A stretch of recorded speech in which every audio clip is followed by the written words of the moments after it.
Mes amis, nous devons parler des mathématiques du désespoir et de l'anatomie de l'extermination qui n'apparaît pas au journal de 20 heures.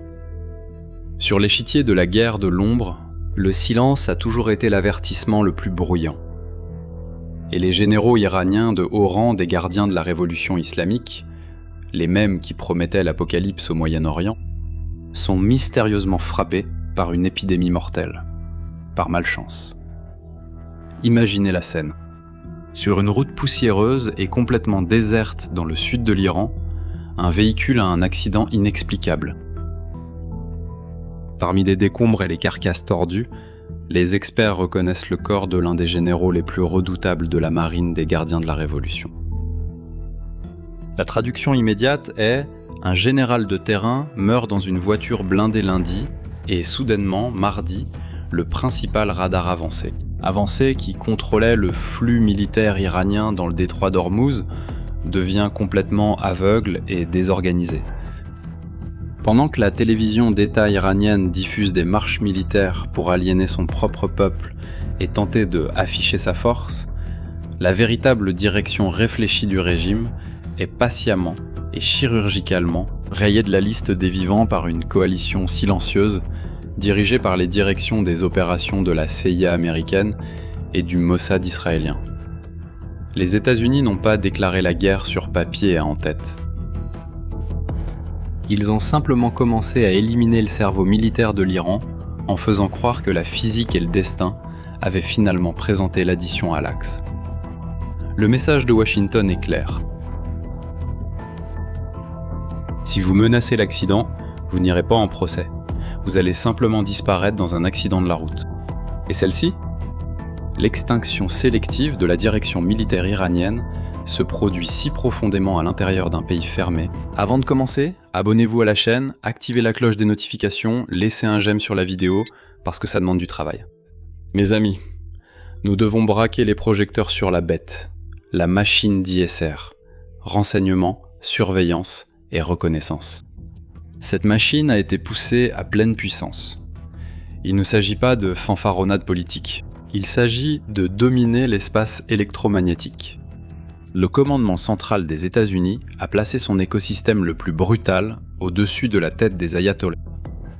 Nous parlons d'essaims de drones létaux MQ-9 Reaper, volant en orbite continue, écoutant les fréquences radio et reconstituant les habitudes de vie de chaque commandant iranien. Avec les drones, la flotte de chasseurs furtifs de 5e génération agit à l'unisson. Les variantes terrestres, F-35A. Les furtifs, F-35B à décollage vertical, soutenant des opérations à très court préavis. Et, surtout, les F-35C, la variante navale, opérant directement depuis le pont des super porte-avions positionnés à l'embouchure du golfe Persique, armés, ravitaillés et entièrement prêts à lancer une attaque cinétique pour une destruction totale. Mais la couronne létale de ce réseau se trouve hors de l'atmosphère. La toute nouvelle et gigantesque structure de la Space Force américaine ne fait pas que tourner en orbite et prendre de jolies photos pour les informations. Il surveille au millimètre près chaque centimètre de la montagne rocheuse de la Picaretta et du détroit d'Ormuz. Les satellites d'alerte de la Space Force ne prennent pas seulement des photos statiques en mer. Ils sont équipés de capteurs infrarouges qui effectuent un suivi grâce à l'intelligence artificielle. Les signatures thermiques et les températures d'allumage de l'allumage des moteurs spécifiques de petites embarcations dans l'obscurité totale. Et qu'est-ce que cela signifie dans le feu du combat ? Cela signifie que le marin kamikaze iranien, chargé de poser des mines navales pour fermer l'océan, est détecté, classifié et verrouillé, dans la ligne de mire d'un missile Hellfire, par la chaleur de son propre bateau avant même que son canot pneumatique ne touche l'eau. Ils sont nus et aveugles face à une machine qui voit à travers la chaleur. Et pour élargir encore plus la lecture de cette carte et livrer cette vidéo à des millions de Brésiliens, vous pouvez le soutenir directement en utilisant le super merci juste en dessous ou le super sticker, ou si vous préférez, utiliser les informations qui apparaissent maintenant sur votre écran. Mais pendant que leurs commandants disparaissent mystérieusement et que leur armée se retrouve démoralisée et sans carte, que reste-t-il à la dictature du régime ? Ou, en Iran, essayer de maintenir la loyauté de sa propre base populaire. Il ne reste que l'hystérie bizarre de la propagande et le désespoir total. Au lieu de répondre en mer, parce qu'ils savent déjà que la mer appartient à la marine des États-Unis. Le régime a activé ses canaux radicaux, nommés directement par le guide suprême, dans le but de diffuser à la télévision d'État une vidéo répugnante de près de 3 minutes, menaçant directement, nommément, le plus jeune fils du président des États-Unis, Baron Trump. La vidéo montrait des graphiques stylisés et des cartes de la Trump Tower à New York, suggérant qu'une légion de chasseurs de primes iraniens les attendrait avec impatience pour toucher une récompense de 10 millions de dollars pour la capture ou la mort du garçon. Les vieux médias et les diplomates de salon peuvent voir cela et penser qu'il s'agit d'une escalade militaire extrêmement dangereuse. Ils ont tort. Ils ont tort. L'analyse tactique américaine a interprété la menace de façon froide. La vidéo est la preuve absolue de la défaite. C'est l'aveu signé que l'Iran a échoué sur tous les plans tactiques. Le régime, incapable d'abattre un chasseur, incapable de couler un navire de charge civile protégé par la marine américaine, et incapable de cacher ses propres généraux, a eu recours à la tactique basique du chantage bon marché pour tenter de détourner l'attention et de faire oublier l'humiliation militaire. Et à la fin de la vidéo, je vais t'expliquer pourquoi l'attention est l'élément le plus précieux au monde en ce moment. Mais d'abord, regarde ça. Ils ont recours à des menaces grotesques contre un enfant, précisément parce qu'ils ont perdu de façon abyssale et humiliante le contrôle géographique et balistique de tout le détroit d'Ormuz. Le désespoir de la lâcheté est le dernier refuge des incompétents armés. Et la vérité sur la défaite humiliante à Ormuz devait être gravée dans l'histoire du Moyen-Orient, avec une réponse officielle du Pentagone, qui ne laissait aucune place aux doutes diplomatiques. Le monde pensait que la pression militaire maximale s'arrêtait là, que les mines seraient balayées et que la crise aboutirait à une impasse froide et stagnante. Mais la marine des États-Unis, autorisée directement par le commandement national, a déchiré le manuel de la patience stratégique. Ils n'ont pas seulement retiré la dernière mine iranienne avec des drones sous-marins, ils ont imposé au ayatollah une politique brutale et incontournable. Zéro mine. La règle a changé. La diplomatie des avertissements diplomatiques a pris fin de façon abrupte. L'avertissement, remis par écrit, prévient que tout navire iranien ou toute embarcation pirate proxy qui tenterait de s'approcher des eaux, ne serait-ce qu'en esquissant le geste de lancer un explosif, sera détruit au moment précis où le premier satellite ou drone espion de la Space Force le repérera. C'est la destruction totale au moment de l'acte, sans avertissement préalable. Et pendant que la dictature signait sa propre condamnation à mort en mer, les dirigeants iraniens ont activé la machine classique de lavage de cerveau et de manipulation psychologique. Le ministre d'État s'est exprimé publiquement, lors de conférences pathétiques, affirmé que le détroit était totalement fermé par l'Iran et qu'aucun navire ne passerait par là. Sans qu'Oman, partenaire de circonstance, ne paye les extorsions iraniennes et ne valide la dictature iranienne aux yeux du monde. Mais les faits brisent l'échine de la propagande. Au cours des 30 derniers jours de crise ouverte, plus de 500 méga-navires commerciaux du monde entier ont traversé calmement la route sud du détroit d'Ormuz. Ils ont navigué en toute sécurité, sous la protection dense et continue des mitrailleuses et des missiles de la flotte américaine. L'Iran s'est menti à lui-même, et le Pentagone a ouvert la voie maritime par la seule force militaire. Mes amis, la force américaine a changé de braquet parce que le secrétaire d'État, Marco Rubio, aurait déclaré ouvertement que les attaques et les bombardements massifs ne sont pas une priorité aujourd'hui. Et comprenez une chose, ce n'était pas un recul lâche, c'était une avancée létale sur le plan économique. Faites le lien avec moi entre la défaite dans le détroit à l'asphyxie financière dans les rues. L'Iran a été étouffé dans une chambre à vide. Le paquet massif de sanctions a paralysé le flux de capitaux. La monnaie officielle, le rial, a fondu de façon criminelle, atteignant le record bizarre et désastreux de 2 millions. Le dollar vaut 2 millions. 5 réas valent 2 millions de réas. Les usines de production essentielles, dépendantes de pièces importées bloquées par Washington, sont en train d'éteindre leurs fours. Mais qu'est-ce que cela signifie dans la vie de la rue ?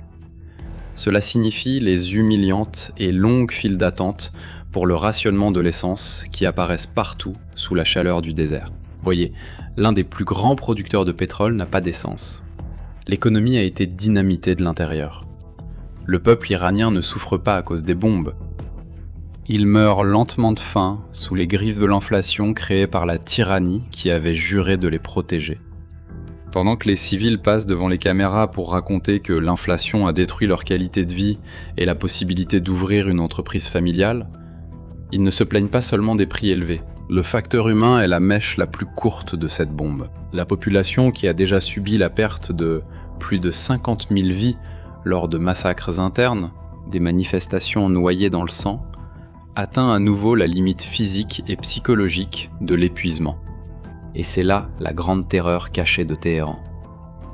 Les généraux aux médailles brillantes sur la poitrine, qui crient et vocifèrent à la télévision, ne craignent pas les drones américains les plus modernes. Ils frissonnent et craignent, l'âme en lambeaux, le retour et l'explosion de nouvelles manifestations internes. Une révolte populaire massive menée par des ventres vides et des citoyens sans avenir, qui, armés seulement de leur haine viscérale contre les tyrans, pourraient arracher les vieux ayatollahs du pouvoir et incinérer la garde révolutionnaire sur la place même de la révolution. L'économie est et sera toujours la véritable corde au cou de tout régime. Maintenant, avant d'arriver à la conclusion implacable de ce théâtre militaire et au verdict qui a réduit au silence les lâches à Téhéran. Montrez au système et à nos ennemis que vous faites partie des effectifs qui comprennent la matrice brute et nue de cette guerre hybride. Descendez immédiatement dans les commentaires et tapez les 2 mots-clés qui exposent la défaite de ce régime. Tapez maintenant « zéro mine » et « extermination silencieuse ». Je répète, « zéro mine » et « extermination silencieuse ». Et comme si asphyxier l'économie ennemie et pulvériser des généraux dans l'ombre n'était pas déjà la démonstration absolue de la supériorité, la machine de guerre occidentale est allée encore plus loin, exposant les chiffres sur la table pour que tout le monde puisse les voir. Lors des conférences de presse du Pentagone à Washington, les médias corporatifs, dans leur tentative habituelle de présenter le gouvernement américain comme faible, ont provoqué le secrétaire à la Défense en suggérant que des coupes budgétaires vitales empêchaient les États-Unis d'acheter de nouvelles armes, en demandant si les munitions seraient le talon d'Achille de la sécurité nationale. La réponse a résonné de façon écrasante au cœur du renseignement ennemi. La haute hiérarchie américaine a répliqué en confirmant des contrats massifs de 5 à 7 ans avec des fabricants de blindés, scellant ainsi un investissement qu'ils ont eux-mêmes qualifié ouvertement de sacré. Ils ont déclaré posséder une capacité logistique et militaire effrayante, garantissant l'achat de 2, 3 ou même 4 fois plus de munitions de précision que ce que les premiers rapports de combat estimaient nécessaire pour gagner n'importe quelle guerre. La règle de la guerre silencieuse est impitoyable. Ils ont joué leur carte sans révéler laquelle c'était. Le Pentagone a clairement indiqué que le flux de bombes, de systèmes antimissiles et de plateformes d'attaque continues qui couvrent le détroit ne dépend pas des fluctuations des élections politiques. Et la question monumentale qui hante désormais l'esprit et la paranoïa assiégée de chaque conseiller à Téhéran est la suivante. Si l'Occident possède un arsenal militaire absolument sacré, ininterrompu et écrasant, qui se multiplie dans les usines chaque jour, et l'Iran n'a plus accès à la mer, ni de généraux vétérans vivants pour commander la dernière attaque kamikaze.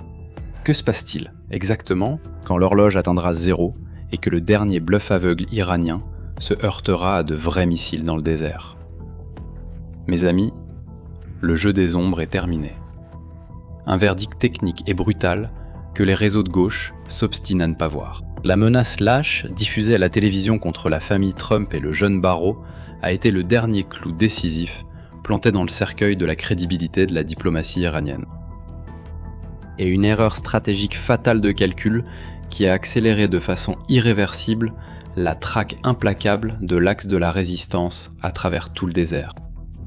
Le verdict de cette crise ne se construit pas par des promesses faites sur les tribunes de l'ONU, mais par la survie brute. L'Iran a dépensé toutes ses réserves en essayant d'étrangler l'Occident, en bloquant une partie de l'océan, et a prouvé au monde entier que le régime n'est fait que de pure propagande hystérique. La marine américaine n'a pas seulement dégagé les eaux d'Ormuz, elle a aussi privatisé militairement cette voie commerciale. Et la sentence prononcée à l'encontre des dirigeants qui juraient de balayer l'Occident est pour le moins poétique et terrifiante. Pendant que la famille de l'homme le plus protégé et blindé de la planète poursuit sa vie normalement, sous une sécurité maximale à New York, chaque général extrémiste qui a mis son nom dans la vidéo lâche de récompense. Il sait parfaitement, au plus profond de son âme et dans le froid de son échine, que son temps s'épuise millimètre par millimètre. Quiconque figure faussement sur la pathétique liste de mise à prix de l'Iran en faillite peut, honnêtement, dormir d'un sommeil absolument tranquille. Mais celui qui vient d'être repéré par les services de renseignement, suivi par les caméras thermiques invisibles de la Space Force, et inclus dans les dossiers secrets des rouages d'élimination sommaire du Mossad et de la CIA. Cette personne sait que sa dernière erreur dans la vie a été de menacer ceux qui ont le véritable pouvoir de payer pour son existence sans jamais signer leur nom en bas du document. Mes amis, la naïveté aveugle a un prix amer et sans retour dans toute véritable guerre. L'ignorance est toujours votre pire ennemi et votre propre prison mentale. Préparez votre esprit. Ouvrez les yeux sur la politique d'élimination. La protection de l'information n'a jamais été aussi nécessaire et doit être strictement stratégique. La guerre silencieuse qui anéantit les généraux dans le désert suit exactement la même loi implacable sur votre marché.